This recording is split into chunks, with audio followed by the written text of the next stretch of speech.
Akar katanya apa? Untuk jahat. Jihad, ya kan? Artinya mereka berjihad untuk menganalisa sebuah hadis. Kemudian Pak Manto ahli nahwu, Pak Budi ahli apa, Dokter Anang ahli apa, dikumpulkan menjadi sebuah ijma yang kemudian dilegitimasi oleh negara menjadi fatwa. Nah, itu ya. Jadi seperti itu urutannya, ya kan? Oleh karena itu lebih kuat mana antara ijma dengan fatwa? Kita sebagai warga negara. Kan ijma ulama, ya kan? Kemudian dengan fatwa ulama. Bukan kita membenturkan, tapi kalau kita melihat kan ada ijma ulama, ada ijma ulama Mesir, ijma ulama Turki, ijma ulama Saudi, ijma. Berarti bisa kumpulan atau ya tidak? Nah, itu makanya itu. Udah bisa, ijma itu kumpulan. Jamak akar katanya jamak. Jamak kan jamaah loh, kayak gitu. Jadi gimana? Ijma dengan fatwa. Sebagai warga negara fatwa. Fatwa. Sebagai warga negara soalnya kita mengikuti kiai-kiai atau ustadz-ustadz yang ada di sekitar kita. Seperti itu, ya kan? Dulu sebelum ada MUI yang fokus berbicara tentang muamalah syariah, ya kan? Dewan Syariah Nasional (DSN) itu kita dulu kiblatnya itu di Saudi sama Mesir. OKI, organisasi apakahnya saya boleh terus internasional. Jadi semua kesepakatan, semua aturan terkait dengan muamalah ma'aliyah itu berkiblat ke sana dulu. OKI namanya. Terus setelah kesini, kemudian MUI membuat lembaga sendiri terkait dengan fatwa Dewan Syariah Nasional, membuat lembaga Dewan Syariah MUI, Dewan Syariah Nasional yang berbicara tentang itu tadi, muamalah itu tadi. Ya, jadi ijma, oke, silakan ijma, tapi coba lihat dulu fatwa ulama kita seperti apa. Salah satu contohnya seperti itu, ya. Nah itu, baik. Untuk regional, bukan nasional. Oh, nasional, negara. Ya fatwa. Untuk kemarin fatwa sondorep. Nah, ini harusnya yang dikoreksi. Seharusnya fatwa itu nasional, karena fatwa ikutnya MUI. Tapi mungkin kasus itu hanya per daerah, per area, sehingga tidak dimunculkan ke nasional. Ini memang kan kemarin yang mengharapkan Pasuruan Probolinggo, iya kan, itu mengharamkan. Tapi kemudian daerah mana membolehkan? Jatim pun juga membolehkan. Kayaknya ini apa? Kalau saya juga belum begitu mencari infonya. MUI itu kan kayaknya coba dicari info lagi. Ada MUI nasional, ada MUI cabang. Bener. Itu kayaknya yang fatwa MUI dari cabang mana? Kayak organisasi profesi kan ada. Iya benar. Atau daerah gitu kayak. Seperti kemarin kayak seperti itu. Mungkin seperti itu. Benar seperti itu. Mungkin karena masalah ini tidak terjadi di seluruh Indonesia, itu mungkin ya diserahkan kepada masing-masing daerah. Memang benar seperti itu. Ya, mungkin tadi yang dimaksud kok kemarin ada fatwa sonhorek yang di sana boleh, bukan nasional. gitu. sepertinya kemarin fatwa saya juga belum mencari info, cuman maksud beliau mungkin yang tadi apa, ada MUI dari daerah mana. Percaya bener itu memang, bener. Tapi bukan fatwa nasional yang bukan fatwa nasional itu ya. Di regional. Regional. Dikuatkan kok Jawa Timur. Seharusnya nasional, ya kan, nanti antisipasi toh harusnya. Fatwa nasionalnya mungkin ada juga, tapi nggak tahu, mungkin belum. Ini juga makanya hukum Islam itu bukan banyak ya, berakarnya dari dua, dari Al-Quran dan hadis, kemudian yang dengan kebijaksanaan itu sehingga di setiap daerah itu bisa lain. Ini seperti itu. Nah ini makanya salah satunya juga ini, di sini ada perbedaan penterjemahan. Ya, itulah. Makanya kita harus belajar. Kita harus belajar sehingga nanti tidak kaku atau tidak terlalu meringankan hukum. Ya. Kalau fatwa tentang lembaga keuangan itu sudah nasional. Jadi kalau ada apa-apa terkait dengan itu, baca Al-Quran, baca hadis, ya kan, sudah kita kumpulkan Al-Quran yang terkait dengan jual beli, kumpulkan hadis yang terkait dengan jual beli, kumpulkan, pahami sesuai dengan kita, untuk mengecek kepahaman kita, cek fatwa ulama, fatwa MUI, sesuai enggak kita, ya kan? Oh ternyata sesuai, sudah ikuti itu ya. Baik, kita akan masuk ke hadis 14. Tadi sudah dibaca oleh Dr. Anang, di mana isinya ada 3 hal. Bentar. Darah seorang muslim terpelihara kecuali berzina, membunuh, dan murtad. Dari Ibnu Mas'ud radhiyallahu anhu berkata, Rasulullah shallallahu alaihi wasallam bersabda, tidak halal darah seorang muslim kecuali salah satu dari 3 hal. Artinya tidak boleh menumpahkan darah. Gitu ini, kecuali 3 hal. Dilarang kecuali 3 hal. Jadi yang diperbolehkan hanya 3 hal. Kan?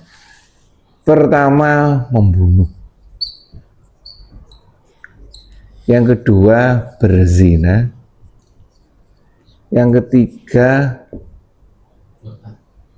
bukan berpisah ya. Oh, ya. Di sini ya, gampang dulu ini. Berpisah. Ya. Satu, yaitu berzina dulu sih. Berzina dulu ya di sini ya. Oh iya, berzina dulu. Membunuh. Berpisah ini ya. Berzina,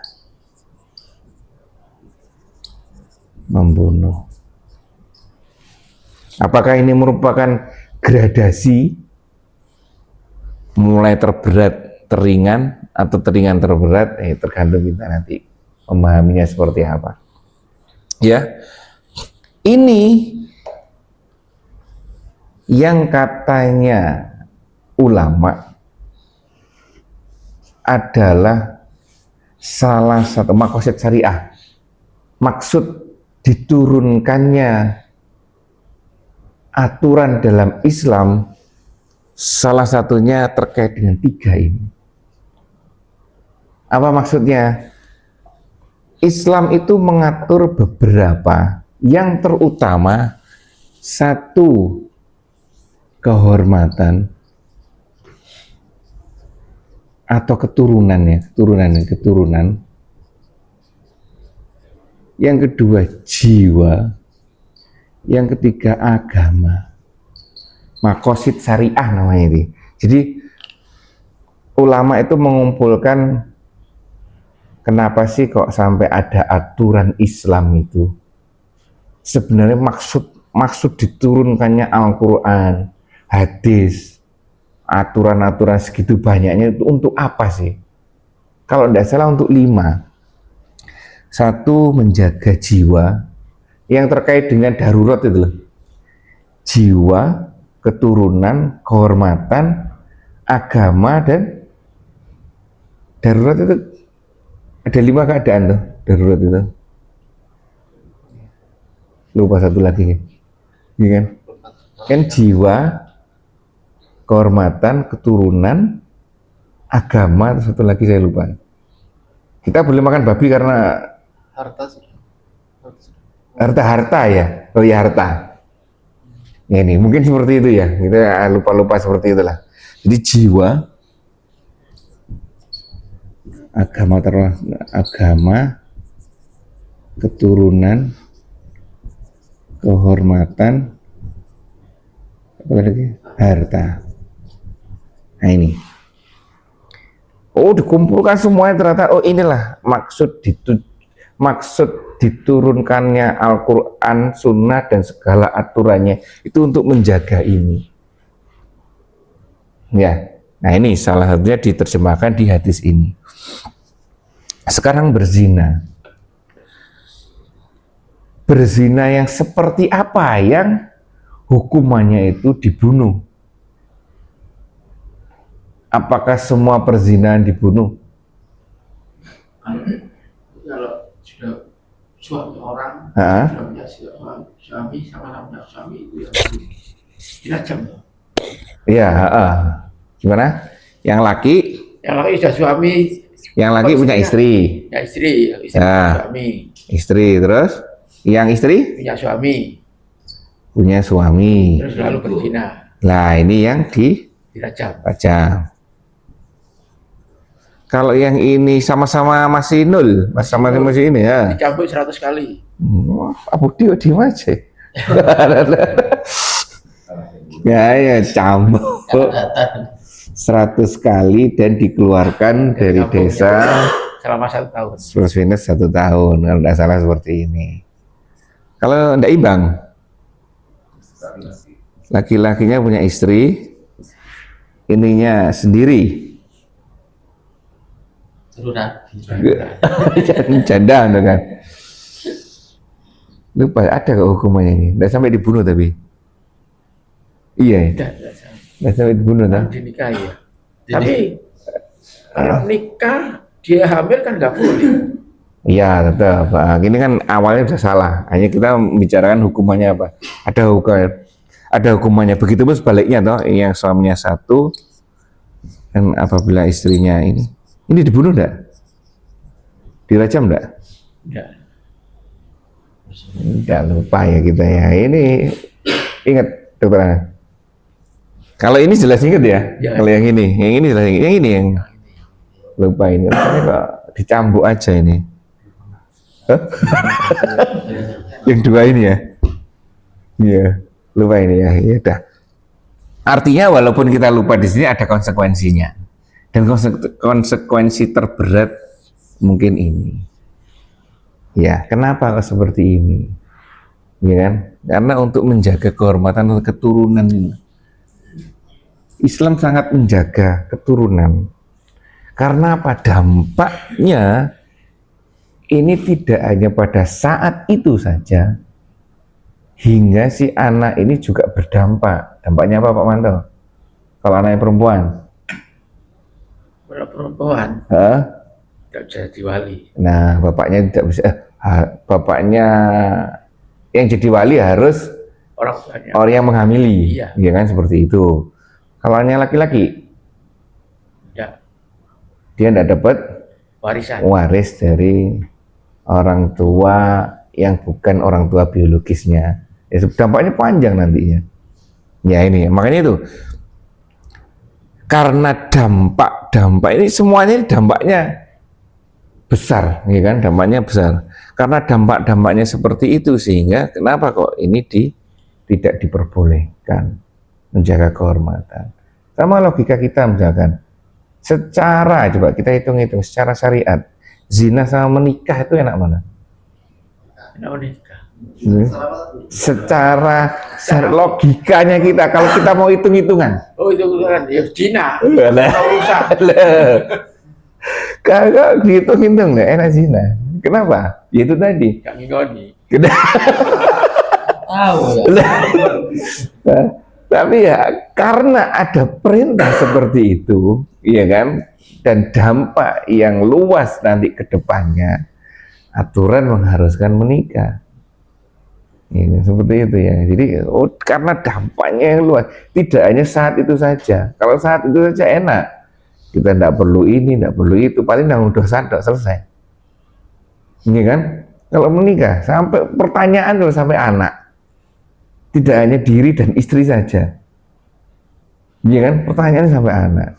Nah, ini yang tapi itulah aturan dibuat tidak hanya untuk memenuhi keinginan kita atau rasional kita, akal kita, tapi sampai ke depannya lagi. Makanya muncul sebuah kalimat, akal harus tunduk dengan dalil. Sekuat apapun harus tunduk dengan dalil. Seperti itu, ya. Jadi ini satu terkait dengan perzinahan, ya. Terus yang kedua, pembunuhan. Pembunuhan juga seperti itu, efek jerahnya yang luar biasa, ya kan? Efek jerah karena bagaimanapun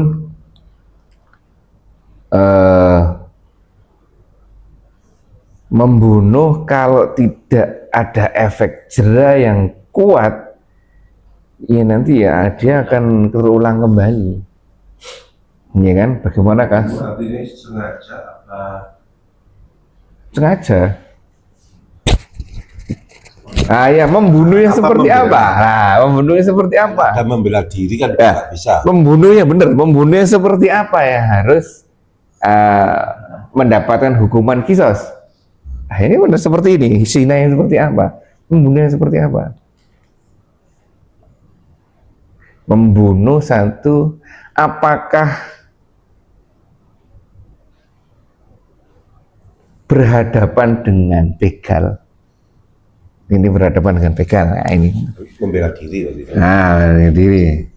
Nah, ini kan rampok misalkan ada. Satu, kondisi pertama berhadapan. Ya. Kondisi kedua, ini ke sini, ini udah lari.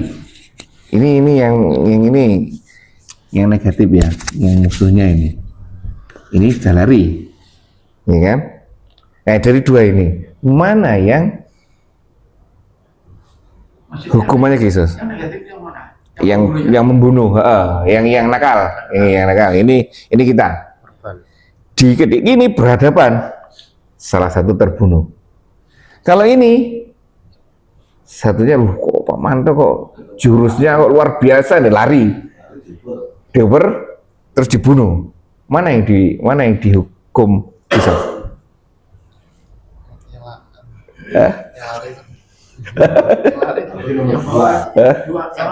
Yang dihukum kisos yang mana? Yang pertama kan membela diri. Ya, membela diri. Membela diri cuma kan ada batasan. Membela diri. Yang kedua, jadi yang diperbolehkan untuk membunuh ya ini saja. Ini tidak boleh, man. Ini juga ada aturannya.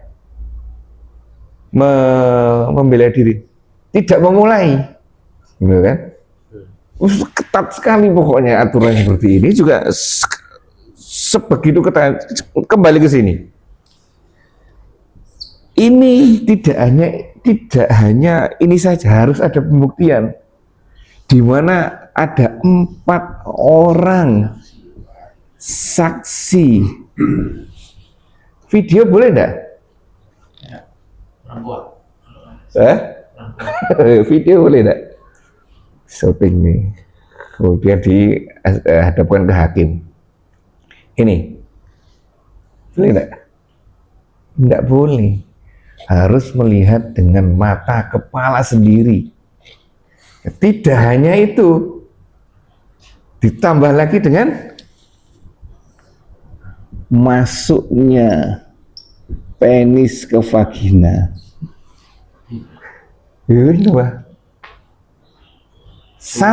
Tambah sulit. Artinya ini sangat menjaga betul. Di satu sisi karena dampaknya luar biasa bagi pelaku dan juga bagi orang yang menuduh, ya kan? Itu juga susah luar biasa untuk membuktikan ini. Ya, iya. Sama seperti pembunuhan ini. Nah, itu pembunuhan itu mati kok apa merah mau baca saat nunggu. Lah kan, Mana dulu? lo kan dia sudah menyerang. Dia sudah memulai untuk menyerang. Ya kan? Kalau belum memulai ya diem saja. Ya kan? Seperti itu. Nah, kaidah-kaidah seperti itu digunakan dalam mungkin TNI kita. Diganggu, digoda aja, diem aja. Sampai sebelum mengeluarkan peluru. Kalau mengeluarkan peluru berarti perang. Ya kan? Seperti itu. Nah, ini tidak boleh dibunuh malah. Ya. Yang boleh hanya melumpuhkan. Bukan, aturannya ketat. Walaupun dalam Islam ini diperbolehkan seperti ini, tapi pembolehannya itu juga dengan aturan-aturan yang ketat. Ya, ini seperti ini. Beda kondisi perang ya. Kalau perang beda ya. Enggak seperti ini kalau perang. Ini dalam kondisi-kondisi yang khusus ya. Ini terus apa lagi ya? Perang ada aturan juga. Oh, tidak bebas ya? Oh, enggak. Oh, iya. Hah? Oh ya, benar. Tenaga kesehatan itu enggak, jenderal tidak boleh apa-apain ya? Oh, boleh. Oh, hah? Oh, enggak ada aturan. Lu katanya di apa nah? 10 November itu kesalahan perang katanya. Jenderal Malabi sampai dibunuh itu. Ya tidak tahu ya seperti itu. Oh iya, Red Cross, Palang Merah. Kalau logistik boleh ya? Boleh, yang Palang Merah tidak boleh. Seperti itu ya, ada aturannya juga ternyata. Ya. Yang Israel toh. Hah? Di Israel toh yang Lah bebas aturan gitu ya, itu luar biasa itu. Yang kuat yang menang. imbang. Seperti dalam Islam misalkan tidak boleh perang di bulan haram, ya kan harus di itu kan, nah itu. Apakah ini termasuk perang? Ya, mungkin saja perang kecil. Terus yang ketiga, nah ini yang menarik, ini yang ketiga ini. Orang yang meninggalkan agamanya dan memisahkan diri dari jamaah, ini kan? Ya ini hukumannya juga dibunuh seharusnya, ya kan? Dibunuh harusnya karena dikhawatirkan ini kembali. Oh iya, oh dipakai, oke, okay. Monggo. Karena apa? Karena tadi dampaknya akan luas juga, benar kan? Dampaknya akan semakin luas juga, menggerogoti umat Islam seperti itu. Ya. Itu ya. Dan menariknya ketiga-tiganya ini tidak boleh dilaksanakan sendiri. Harus melalui hakim, pihak yang berwenang. Ini banyak aturannya, makanya itu. Ini ya. Jadi hal-hal yang termasuk makosid syariah, kenapa diturunkan aturan-aturan Al-Quran, dan salah satunya ya. Baik, sampai sini mungkin ada yang perlu disampaikan. Sampai kehati-hatiannya Islam sampai seperti itu diatur. Tidak boleh ini, tidak boleh itu. Boleh dibunuh kayak Kalau zaman dulu langsung bunuh. Jadi gini, misalkan gini, ada kasus enggak kira-kira dulu ya, zaman dulu ya? Ada kasus enggak? Ada orang murtad dibunuh itu? Saya lupa ya. Hafid Quran yang kemudian karena seorang wanita kemudian dia murtad itu juga tidak dibunuh. Iya, tidak ada, belum nemu kasus ya. mekanismenya. Iya, itu tetap hakim. Pembuktian bahwa dia murtad itu seperti apa? Karena pembuktian dia murtad itu harus dari lisannya sendiri. Kita ada kaidah ini, susah lagi kaidahnya. Kita tidak boleh menghukumi hati seseorang dari perilaku seseorang. Ini yang susah. Ya. Misalnya orang yang tidak sholat, langsung divonis kafir. Ya ada aturannya seperti itu, tapi ya gimana seperti itu. Makanya hakim yang nanti menentukan. Hah? Hakim. Karena pelaksananya tidak boleh sendiri-sendiri. Harus hakim. Nah, kasus di sini dulu. Ketika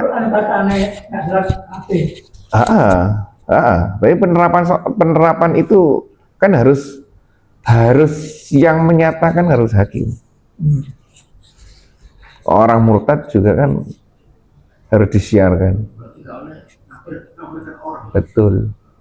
Boleh, hanya sama ini boleh menuduh orang, bukan menuduh, boleh memutuskan orang itu berzina, boleh memutuskan orang itu boleh dibunuh, boleh memutuskan bahwa orang yang murtad itu boleh dibunuh juga.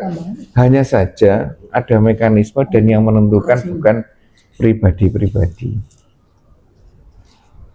Dulu Rasulullah, kamu bunuh ini misalkan, kamu penggal ini, karena Rasulullah sebagai pihak yang berwenang memang. Ya seperti itu. Jadi ya kita ya sejauh sepengetahuan saya ya hanya tidak bisa menghubungi hatinya. Murtad ini juga ya sudah murtad. Terus gimana hukumnya dibunuh? Ya kembalikan ke hakim. Gimana hakim? Ya kan sudah tahu dia sudah murtad. Ya kan? Ya, mesti ada pertimbangan sendiri ya ini. Ada fikihnya sendiri yang kita tidak tahu. Seperti itu mungkin ya. Yang jelas hukumnya kalau ditanya hukumnya orang murtad gimana? Dibunuh. Loh kenapa kok enggak dibunuh orang? Ya Allahu a'lam. Kita kembalikan kepada pemerintah. Seperti itu. Di Indonesia itu untuk negara-negara yang menerapkan hukum Islam secara penuh. Kalau di Indonesia kan hukum Islam kan tidak diterapkan secara penuh di aturan negara ya, setahu saya. Benar memang. Jadi kan kayak Indonesia kan mengakui 5 agama atau 5 sekarang sudah nambah. Sudah 7 agama itu. 7 agama yang ini diakui yang negara. diakui oleh negara. Jadi mungkin hadis ini ya seperti orang yang murtad pindah agama kan ya, kalau di negara yang menerapkan hukum Islam secara penuh gitu saja. Kalau di Indonesia kenapa kok enggak ya? Kan memang hukumnya ya itu. Hukum Islamnya tidak diterapkan secara penuh. Mengakui Bhinneka Tunggal Ika dan juga mengakui 7 agama. Betul. Diakui semuanya itu. Ya seperti itu karena memang hukum negara kita belum mengadopsi semuanya itu ya. Baik, ada yang sampaikan mungkin di sini. Andika.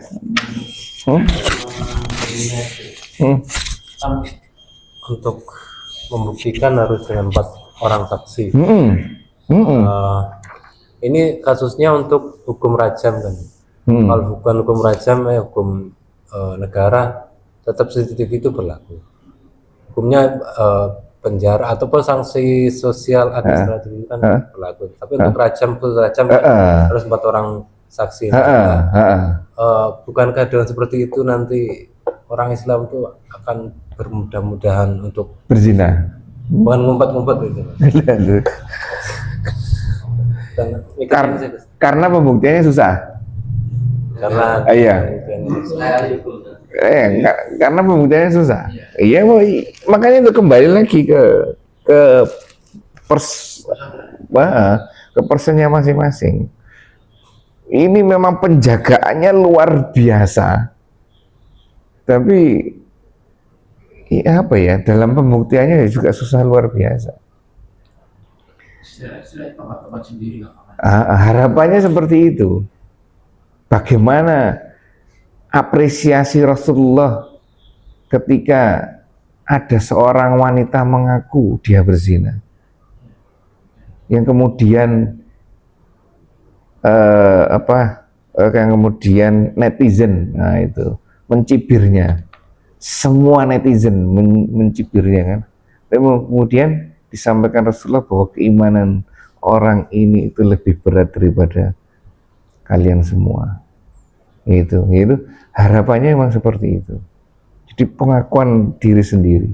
Walaupun Rasulullah toh diulur-ulur akhirnya kan. Iya, Sampai melahirkan. Baru. Nah, karena keinginan si wanita ini, ya mungkin seperti itu kan, penebusan dosanya itu. Keinginan seperti itu. Hingga diapresiasi Rasulullah. Seperti itu ya. Kalau kita gimana, Mas? Ya itu buktinya susah ini untuk menjaga kita. Paling tidak kita tahu bahwa ada hal-hal yang pelaksanaannya hari ini tapi bisa berdampak luas di kedepannya. Itu secara pribadi, itu bisa diampuni sama Allah. Bisa. Satu-satunya dosa yang tidak bisa diampuni hanya syirik toh. Salah. Ada tambahannya. Mendoakan Allah.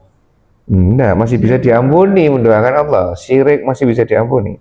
Tidak tobat. Hah? Tobat sama mati. Lah itu harus ada tambahannya. Syirik yang dibawa mati.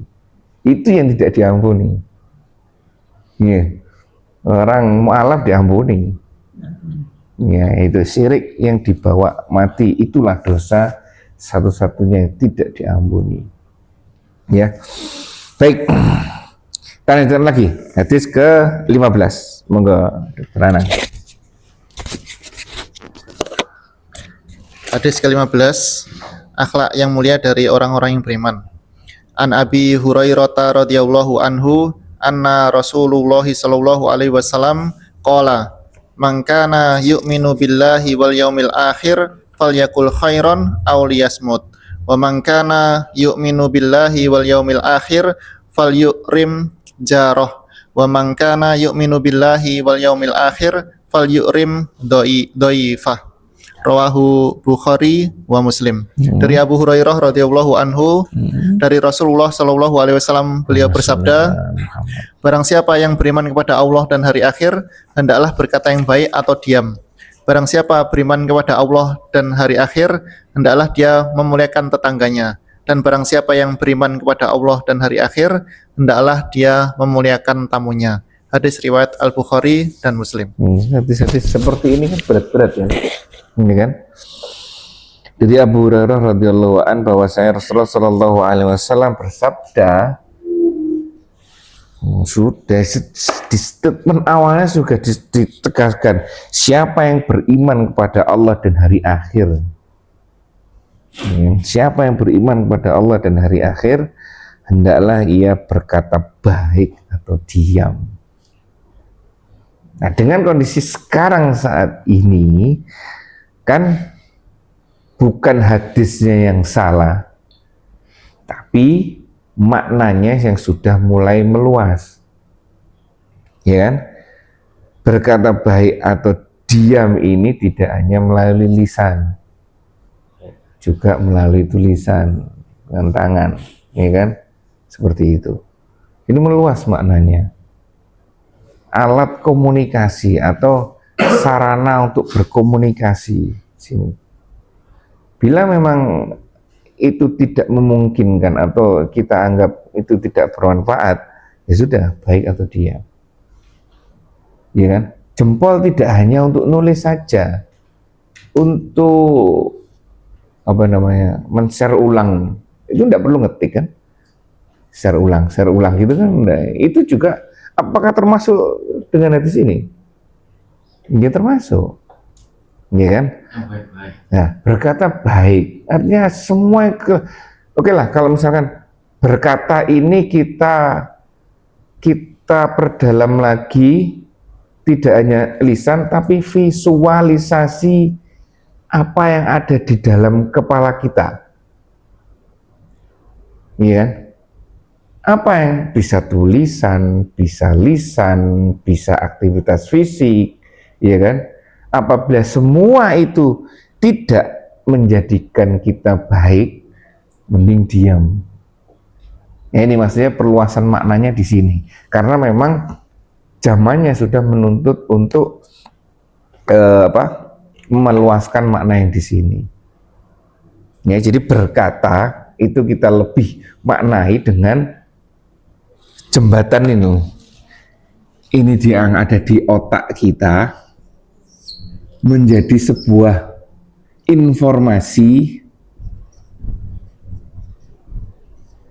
yang bisa diterima oleh orang. Ya ini nih. Apa ya? Ya visualisasi yang menjadi, kan banyak tuh akhirnya ini ada lisan, tulisan, segala macam ini. Kalau ini tidak, satu, kita camkan bahwa satu ini kalau kita ya, kualitas ide kita yang mau kita sampaikan ini baik atau tidak baik. Gimana ya? Terus kualitasnya baik dan baik, bermanfaat atau tidak bermanfaat, ya itu. Selama satu kita ketahui. Yang kedua, kualitasnya yang kita diketahui. Kalau sesuatu yang tidak kita ketahui gimana? Ada berita ternyata Bu Sri Mulyani itu terkena deep fake. Ya, deep fake ya. Yang kemarin berstatement bahwa guru adalah beban negara, ternyata deep fake gitu. Melalui AI. Bukan Bu Sri Mulyani yang menyampaikan. Nah ini kan, lah ini kan coba ketika saya belum baca, hanya sekilas itu aja kan, ketika beliau menyampaikan ada berita-berita menyampaikan guru beban negara, saya tidak baca, hanya lihat judulnya saja. Berapa hari kemudian muncul bahwa itu deepfake. Kita tidak tahu mana yang benar mana yang salah antara pernyataan pertama atau kejadian yang kedua. Lah kalau seperti itu gimana kita? Mau meneruskan, ya, maksudnya mau meneruskan, mau menyampaikan nggak, mau menyampaikan ke orang nggak, mau berkata terkait dengan hal itu enggak? Kalau seumpama walaupun itu deepfake, cuman kita ngomongnya hanya diketik, semoga beliau dapat hidayah, gitu gimana? Atas apa? Atas apa? Iya kan? Iya juga. Nah, iya kan? Itu benar atau enggak? Iya, kita tidak tahu informasi yang sebenarnya. Jadi kalau atas ketidaktahuan, ya sudah kembali lagi. Oh, dasarnya adalah diketahui itu negatif dan tidak diketahui. Ini perilaku kita terhadap data yang seperti ini mungkin diam. Baik, sampai sini. Lu sing ngacung ngono sing ngadeg ngono. Saya dulu pernah ngikuti kajian Basir. Apa? Basir, Ustadz Basir. Oh, Abu Bakar Basir. Ustadz Topo. Itu dia kajian di Joko polisi, mobil polisi di depan. Tapi di halaman kok di masjid itu mudah-mudah. Saya mau masuk takut tapi berani karena mati pada saya gitu ada saya. Lupa. Kas memang. Dinyatakan itu adanya tak sholat akhir, yaitu akhir itu dinyatakan. Ya, gitu. Sekarang nggak meninggal katanya. Belum, masih ada. Pulang dari Ustaz Tambang pasir. Masih ada, Oh, masih ada, masih hidup. Nah, keras, kendel orang. Jadi kan berarti Dulu garis keras berarti Ya jenengan. keras dulu. Oh, dulu. Sekarang enggak. Lo katanya tidak sholat. Oh, ya, Lo Sampai kejadian kok nanggung. lu tahu malah suwe. Ya Sudah, Bang. sampai pengen lebat. Kejadian, kok kejadian. Alpo ke depan mertok dikutuk itu kondi masjid. Pasar. Mencari dalam pasar. Pasar. ya itu ya. Gimana ini? Jadi bagaimana treatment kita? Apa yang harus kita lakukan terhadap sesuatu yang tidak kita ketahui? Sesuatu yang kita ketahui negatif jelas. Iya kan? Jelas ini. Sekarang nambah lagi sesuatu yang tidak kita ketahui. Apa kita menyalurkan atau tidak menyalurkan? Enggak. Diam. Iya, kalau nggak tahu. Paling amannya seperti itu. Diam. Tenang itu kan.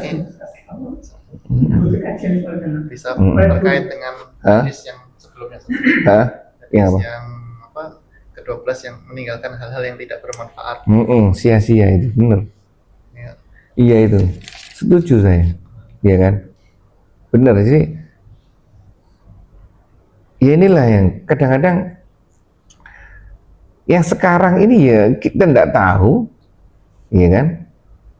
Terus kemudian kita sampaikan, iya kan? Bahkan sekarang itu malah luar biasa, sesuatu yang sudah diketahui atau bahkan membuat yang negatif.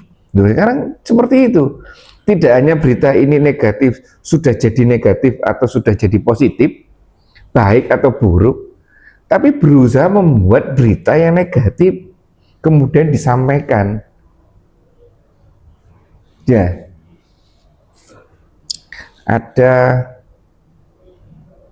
pidato panjang, di screenshot satu set gitu ya.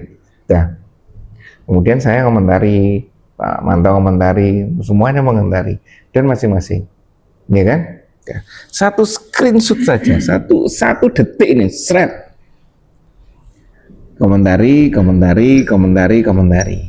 Ada si A ini mengumpulkan komentar 1, komentar 2, komentar 3, dikumpulkan jadi 1, 2, 3, 4 dengan judul pertentangan atau apa, dibuat negatif, kemudian di-share coba. Terus ada yang melihat lagi, tambah lagi, ya kan? Itu loh, ya kan? Bukan hanya berita ini asalnya itu memang baik, asalnya memang buruk, baik atau buruk, enggak. Ini kadang-kadang berita itu memang dibuat untuk buruk. Tujuannya apa ya? Cuma tujuannya hanya sekedar dunia saja. Judulnya berita bis orang ini. Lah, ya kan? Sekarang penting berita itu baik, berita itu buruk, karena variabel yang digunakan untuk mengeluarkan menyalurkan berita itu bukan baik dan buruk saja, tapi karena uang itu tadi. Itu kerjaan setan. Nah, iya, seperti itu kan. Ini apa ya?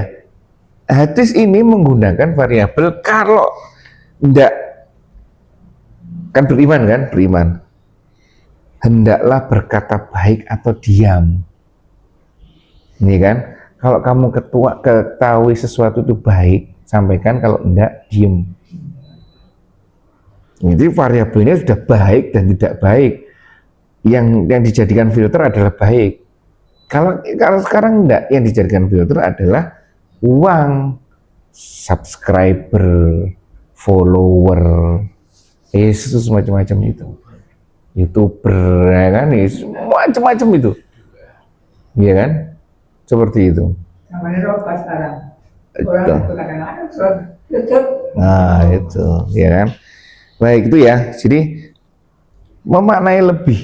Ternyata kondisi kita juga luar biasa seperti ini.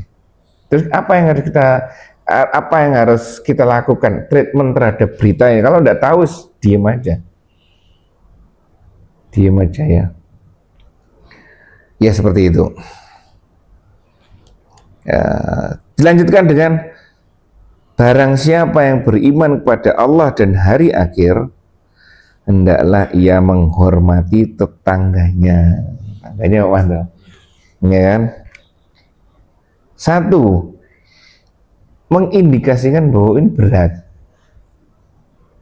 Hadis yang lain kalau tidak salah ingat saya itu juga orang yang paling berhak mendapatkan kebaikan kita selain keluarga kita adalah tetangga terdekat.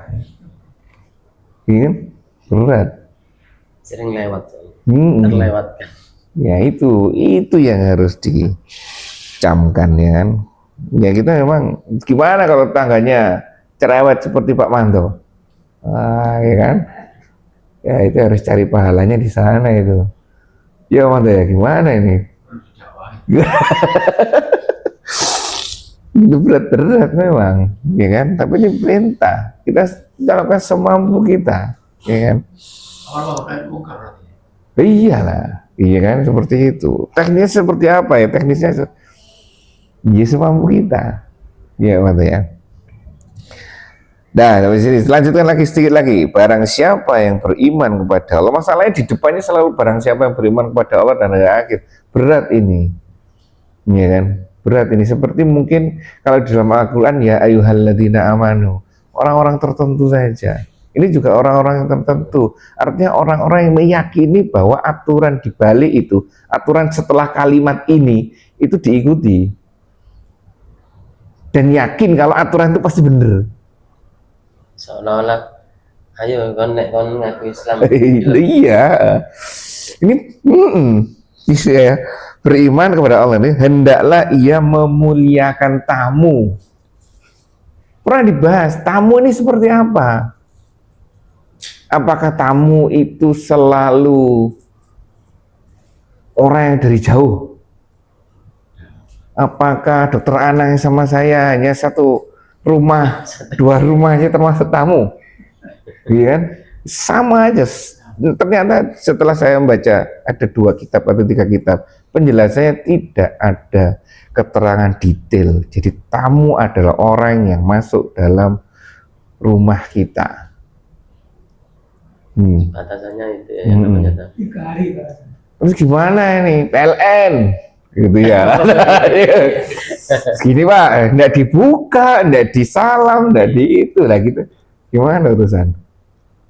Yuk mana ya? PDAM ya kan?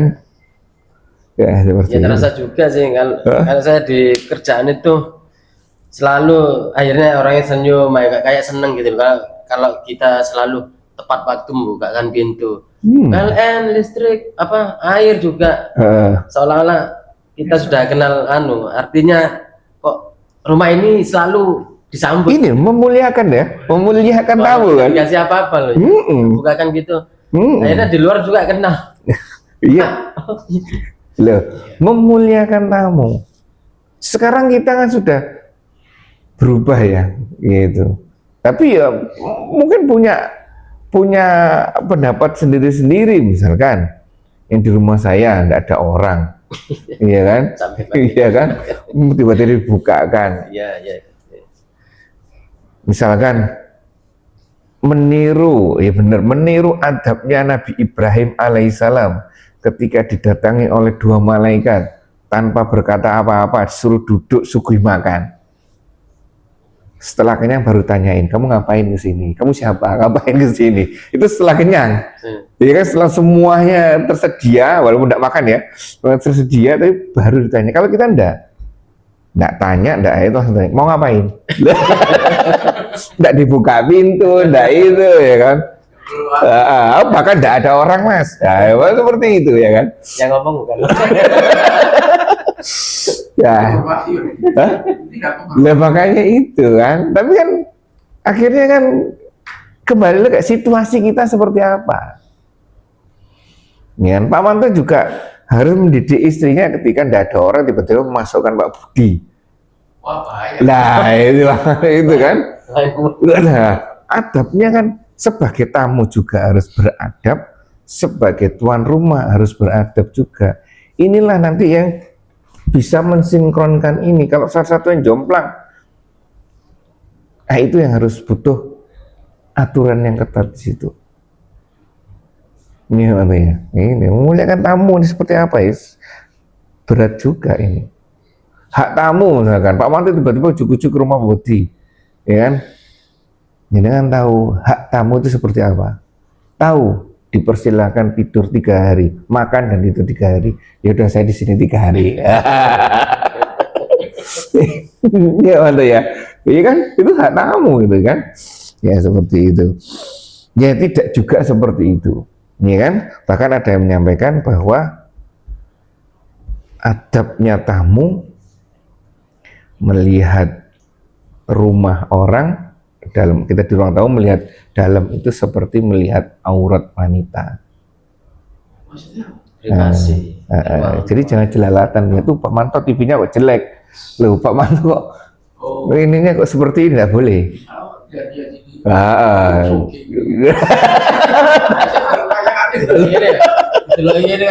Ya itu. tidak boleh. Sebaiknya tidak seperti itu. Seperti melihat aurat wanita ya kita menunduk atas melihatnya secukupnya. Nggak sampai dalam-dalam. Ya kan, seperti itu. Lihat ingin kayak gini. Nah, ya kan makanya itu tergantung dari niat kita, ya kan, seperti itu. Jangan mantan, jangan perlihatkan. Ya, ini ya. Jadi ini adalah tiga hal yang menarik terkait dengan penyampaian informasi yang harus kita waspadai, ya kan? Kalau kita tidak tahu mending diam, ya kan? Terus yang kedua terkait dengan menghormati tetangga, berat memang menghormati tetangga ini. Dan yang ketiga adalah tamu.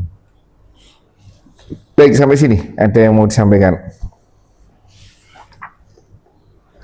Pentingnya ini pentingnya memiliki lingkungan yang baik. Sampai situ ya, benar. Apa? Benar. Itu aja. akan baik untuk ya memudahkan kita mengamalkan di sini juga, terus juga baik untuk keluarga, lingkungan pergaulan dan sebagainya. Dan keturunan kita kan, anak juga pergaulan. Ada mungkin tetangganya ada yang suka minum-minum, ya, akhirnya bisa terpengaruh. Ada yang tetangganya omongannya kotor-kotor, yaitu akhirnya ketika kita kumpul-kumpul jadi omongannya mesti gini gitu. Itu juga membuat kita sulit memuliakan tetangga. Kalau omongannya kotor, terus juga mungkin ya ini pentingnya kita memilih lingkungan yang baik dalam untuk kita, keluarga kita, sebagian sebagian keluarga saya juga ada yang enak malah tinggal nang deket pondok aja. Lingkungan dan mungkin benar. Juga intinya tetap ini kita memiliki prinsip gitu ya. Kita sebagai seorang muslim kan bersosialisasi, memuliakan semua orang ya. Kemudian tetap jangan mudah terpengaruh. Ada sebagian orang yang ada sebuah kisah soalnya orang memiliki 10 teman gitu. Satu orang ini tidak suka merokok misalkan. Tapi dia memiliki 10 teman yang suka merokok. Mungkin satu hari pertama dia mencium bau rokok akan terganggu, kemudian tidak nyaman gitu. Mungkin kemudian setiap hari kumpul 3 hari kemudian dia mungkin mencicipi satu rokok. Mulai mencicipi satu rokok. Kemudian lama-kelamaan dia akan terbiasa dengan 10 temannya yang semua merokok akan ikut merokok. Beda lagi ini mungkin kisah seseorang ya. Satu lagi dia memiliki bukan pengalaman pribadi. Dia memiliki 10 teman penghafal Al-Quran. Satu hari pertama dia mungkin kumpul dengan mereka, nggak ngapa-ngapain, cuma duduk sambil mendengarkan 10 orang teman itu membaca Al-Quran, mengulang-ulangi Al-Quran, menghafal Al-Quran gitu. Kemudian beberapa hari kemudian dia mulai ikut memegang Al-Quran. Tetap gitu kebaikan itu kadang maka lingkungan itu akan mengaruhi. Bertahap pertama megang Al-Quran, mungkin mulai membaca Al-Quran dulu, kemudian lama-kelamaan dia mulai menghafal 1-2 ayat Al-Quran. Kok bisa ya temanku ya bisa hafal, masih muda seperti ini bisa hafal 15 juz. Aku belum hafal, ikut-ikut menghafal gitu. Kemudian lama-kelamaan dia akan ikut menghafalkan Al-Quran karena lingkungannya 10 orang dia para penghafal Al-Quran gitu. Pernah saya alami dulu waktu saya di Semarang, Ustaz. Saya cuma duduk-duduk, Ustaz. Ya ada apa anak-anak muda di masjid. Masjid itu di kos saya dulu di Semarang, awal-awal ngekos, terus masjidnya itu ada pondok modern gitu ya. Modernnya di tengah kota Semarang. Di Wonodri. Iya, dekat sana. Di Wonodri, Masjid Muhammadiyah itu. Tegalsari, enggak. Oh, Tegalsari. Bukan di Wonodri. Wonodri di rumah sakit Roman itu ya. Saya kebetulan praktek di sana juga. Undip, di Tegalsari itu. Ada pondok baru. Pemiliknya pengusaha apa itu? Macam-macam properti juga macam-macam. Dan pemilik salah satu yang punya masjidnya itu anggota DPR, Ustaz. Dia membuat pondok gitu sih. Pondok di tengah kota, murid-muridnya digratiskan semua. Anak-anak muda masih 7 tahun, belasan tahun gitu. Ada yang sudah hampir 30 juz, ada yang 15 juz. Saya cuman ikut sholat berjamaah juga. Awalnya enggak ikutan, terus ya setiap hari mereka duhur setoran hafalan, maghrib setoran hafalan, subuh setoran hafalan, terus duduk-duduk membaca Al-Quran. Lama-lama ini tertarik ikut. Bisa mereka ya, anak-anak muda ini. Iya. Lingkungan sangat mempengaruhi. Jadi ketika kita kumpul dengan orang-orang tongkrongan, para mungkin merokok, akan ikut sedikit demi sedikit, mungkin tidak akan langsung, tapi sangat mudah dan banyak yang terjadi seperti itu. Iya. Teman-teman, saya masih gak mau melek uang dadar kok. Saya dengar lama-lama saya eri. Pak Parman punya saudara tua dari rumah aku. Saya dengar Bapak itu kok enak mau eri saya terus ikut belajar. Malah Senin Pak Kolidir nggak betul. Kok gue bisa nggak ambil barang ya? Akhirnya ikut. Yang kedua merintah anak saya. Anak yang ngaji semua anak saya. Terus Wahai kau nama maksudnya masih kalau nama konco nama maksud, bapak kalau nama maksud kok aja bos, gitu. Contohnya. Ya itu. Aku contoh anak. Iya. Yang hafal Quran terus anak ikut. Dokter aneh 20 juz. Ya ikut menghafalkan, cuman ya alhamdulillah, masya Allah waktu itu mungkin ya ada progres yang cukup banyak untuk menghafal Quran. Walaupun sekarang sudah tidak di murojaah. Jadi intinya waktu itu kan duduk-duduk nanya, kok bisa menghafalkan sebanyak itu gimana, kan awal-awal kan berinteraksi, caranya gimana, kok bisa masih muda, ada yang sudah 30 juz, atau mungkin masih 12 tahun, 15 tahun gitu. Ada yang masih 10 juz, 15 juz, masya Allah ya, kok bisa, caranya gimana. Ternyata ketika kita semakin rutin menghafal itu akan semakin tajam ingatan kita. Jadi kalau nggak pernah diasah, kayak pisau itu nggak pernah diasah itu tumpul ingatannya. Tapi kalau diasah terus untuk menghafal Quran itu jadi tajam. Jadi mereka itu bisa sehari itu menghafalkan 1 halaman gitu. Ada yang sehari itu menghafalkan setengah halaman ada yang mampu 1 halaman gitu. Karena saya awal-awalnya ya tanya kok bisa, caranya gimana ya, akhirnya mencoba sedikit-sedikit sehari 1-2 ayat gitu. Tapi ternyata semakin dipakai menghafal itu semakin tajam, semakin cepat. Sehari awalnya 1 ayat toh, setelah rutin menghafal mungkin seminggu bisa menghafal setengah halaman, bisa seperti mereka yang itu bagus itu. Semakin tajam ingatannya kalau dilatih terus. Tapi Kalau sekarang ini apa terlihat dunia tuh. Sekolah ini. Caranya ini satu ayat harus diulang-ulang gitu. Iya boleh. Ada mereka ada yang diulang-ulang. Cuma satu ayat tuh dia diulang-ulang sampai 20 kali. Sama apa diulang-ulang hafal sendiri Pak. Jadi 40 kali. 20 kali ada yang mungkin ada yang 10 kali atau itu hafal luar biasanya Al-Quran seperti itu. Ya, ini Saya Bapak. coba itu memang bisa sih, cuman ya memang harus butuh keistiqomahan ya. Harus istiqomah. Jihad, baru nggak ada istiqomah turun lagi. Saya ini wes terus ya ulang baca. Saya itu Al-Abai saya coba. Tapi belum apa semua. Belum apa semua. Iya, ya coba tak. Nggak apa-apa kalau kita mau adakan. Semua berarti satu ayat tuh nggak hafal. Bang. Apa saja? Hafal semua. Luka, istirahat. Ayo, satu kapan diadakan setelah Isya? Setoran. Apa ayat dasar? Nah ya setoran. Satu ayat, dua ayat seperti kan satu yang Al-Quran yang umum ini ada 30 baris ya. 25 atau 30 ya. 25 kalau nggak salah. 25 baris.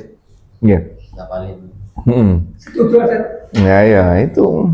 Sampai sekarang ini ada hafalan. Saya dulu di sana adakan Dulu. hafalan setoran. Iya. Dulu. Contoh ya. Iya. Dulu itu puyeng soalnya kena hafalan Quran surat Al-Baqarah ayat 282.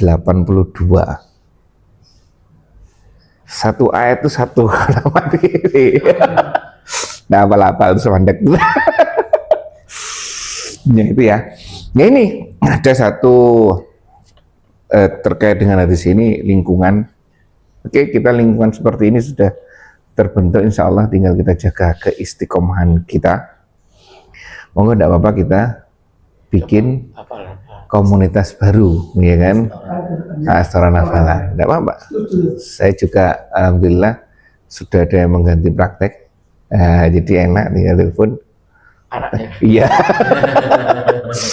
Sendiri ya, jadi enak sekarang. Kalau dia tidak di rumah sakit, lagi longgar, saya telepon ganti bapak.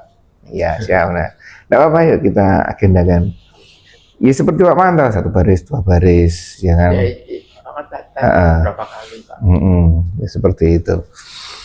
Ya, semangat yang bagus. Dulu sebenarnya sudah ada kita, ya kan? Sudah ada hafalan. Ketika itu hanya diikuti oleh beberapa saja, termasuk Pak Mukim. Pak Ji ini sempat ikut kalau nggak salah. Pak Sumaji sempat ikut. Pak Mukim sempat ikut. Sama Pak Ji sempat ikut ya. Itu sudah ada. Sudah juz 28, 29, 30, 30, terus 1, terus berhenti terus enggak sempat lagi ya Pak Manto ya. Ya itu. Monggo ada apa diagendakan Andika. Ini ada tawaran dari Dokter Anang ini. Lumayan ini. Lumayan ini. Nanti bimbingannya Dokter Anang nanti. Iya. Yang perajaannya Protoli semua ya. Ini masih hafal. Kalau ada remaja. Semua. Iya mau nggak tadi. Karena memang enggak di. Saya enggak sampai 30 juz, cuman waktu itu ya mulai terpengaruh itu loh, terpengaruh karena lingkungan. Iya. Itu. Kalau yang hafal 30 juz ya itu anak-anak sana. Tapi ya waktu itu progres. Maksudnya ketika bilang dulu waktu kuliah S1 ya ikut semangat hafal gitu. Semangat dah. Caranya kan hilang. Nah, ketika ketemu lingkungan yang baik itu terangsang lagi untuk termotivasi lagi ya. Untuk menghafal lagi. Benar. Maksudnya terkait hafalan. Kalau hafalan saya ya masih tinggal dihafal. Memang berat menjaga itu. Iya memang harus diulang-ulang, bener. bener harus diulang-ulang. Ya jangan cara waktu sholat itu kalau ada waktu panjang Nah, sholat, ini yang menarik, ada waktu ini loh. ada waktu. Nah, karena banyak kan kita alasan tidak ada waktu, ya kan. Mas Sama, yang saya yang pertama ya kocar kacir ya. Karena yang pertama perempuan itu udah 30 juz, terus masuk DM, was, main pontang panting, lebih hafal dosis daripada ayatnya. Nah, ya lebih hafal dosis sekarang daripada ayatnya, itu gak kacau. Oh iya, Dok. Ini kemarin dapat telepon Nggih. dari kakak. Nggih. Ibu itu Oke. keluar darah beku. Dari BAB atau muntah? Kayaknya BAB sih. Hmm. Katanya dulu. Cuman kan kemarin sering ya itu BAB itu. Warnanya Kalau hitam. memang BAB itu Warnanya hitam. iya, enggak. Jadi yang membedakan itu darah baik dari luar maupun dari bawah, dari atas maupun dari bawah. Kalau darahnya itu segar, berarti tidak jauh dari mulut, tidak jauh dari anus. Contoh kalau dari mulut, dari tenggorokan sini, iritasi segala macam, ya kan? Kalau dari anus, ambeien. Tapi kalau sudah berubah warna, hitam atau seperti didih itu, seperti petis itu, berarti darah ini sudah melalui perjalanan yang panjang untuk keluar. Contoh dari sini, dari paru-paru, kita mengeluarkan darah, darahnya pasti hitam. Dari pencernaan, dari lambung ini keluar darah, kan dia jalan, keluar itu. Nah, kalau sudah keluar seperti itu, berarti ada perdarahan di saluran pencernaan. Kenapa seperti itu? Ya biasanya dari gastritis, luka di dinding lambung biasanya, atau di sini apa, tenggorokan apa kerongkongan gitu, saluran makanan itu. kerongkongan. Esophagus itu Pak? Taring. Esophagus. Turun. Esophagus itu bahasa Indonesianya tenggorokan apa kerongkongan? Tenggorokan. Saya lupa malah. Saluran nafas. Hah? Tenggorokan saluran. Oh, tenggorokan saluran nafas terakhir berarti ya. Oh iya, ya, karena berarti kerongkongannya. Kerongkongan, nah itu. Berarti ada di sepanjang sini masuk lambung ini ada pendarahan. Berarti bukan tiba-tiba beku enggak? Berarti ada proses Dia jalan dulu sepanjang usus itu. waktu ada di proses. Ya emang kalau sudah sepuh seperti itu. Pendarahan. Pendarahan. Saya sampaikan progresnya boleh deh. Perjalanannya. Lambungnya luka, perdarahan kecil-kecil, anemia, kurang darah, ya kan, kurang darah. Ya yang saya dengar sebagian nggak itu sih, Kurang darah kan. transfusi darah. Nah, biasanya dengan seperti itu perut itu tidak enak, mual, sebah, isinya darah kok. Kan tidak enak toh, mual, sebah, tidak mau makan, Iya. tambah kurang darah, tambah drop. Itu nanti, ya. Ya kalau sudah sepuh, makanya itu usia sudah 90 tahun, bukan berkecil hati, bukan mengecilkan hati, ya kan, tapi ya harus sadar keluarga bahwa usianya sudah sepuh, terus perjalanan penyakitnya selalu saya sampaikan seperti ini, nanti seperti ini. Kalau sudah ada darah di lambung, mesti mulut itu tidak enak, tidak mau makan, kayak ini, macam-macam. Ini kan. Itu kalau sampai keluar itu berarti apa? Berarti darahnya sudah banyak di dalam. Itu darahnya itu banyak. Ada pendarahan di dalam. Di dalam pencernaan usus itu. Sampai lama di sini beku ya. Otomatis harus keluar toh. Nah itu. Seperti itu. Usia 90.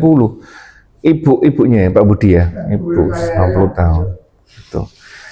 Baik, alhamdulillah. Itu saja yang saya sampaikan. Kurang lebihnya saya maaf. Ya semoga Ibu Pak Budi mendapatkan keputusan yang terbaik dari Allah, ya kan. Karena kalau apapun yang terbaik pokoknya ya Allah. Kurang lebihnya mohon maaf. Saya tutup majelis kita ini dengan bacaan hamdalah dan doa penutup majelis. Alhamdulillahirabbil alamin. Subhanakallahumma bihamdika asyhadu an la ilaha illa anta astaghfiruka wa atubu ilaik. Assalamualaikum warahmatullahi wabarakatuh.